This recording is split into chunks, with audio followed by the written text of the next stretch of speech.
एक बहुत बड़ा मसला ये छेड़ा जाता है कि ठीक है, अच्छी गुफ्तगू होनी चाहिए, लेकिन जब गुस्सा आए उस वक्त क्या, जिस वक्त इख्तिलाफ पैदा हो जाए उस वक्त क्या।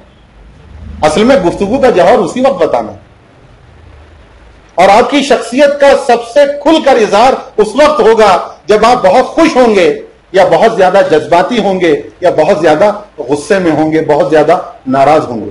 आपकी शख्सियत खुल के सामने आएगी।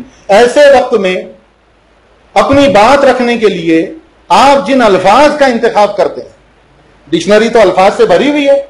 गुस्से के इजहार के अगर कोई तरीके हम लिखें तो 100 तरीके लिख सकते हैं।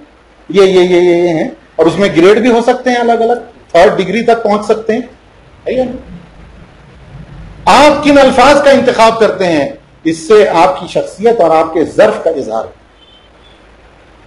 इसलिए स्कूलों में इस पर बहुत बहुत ज्यादा काम करने की जरूरत है।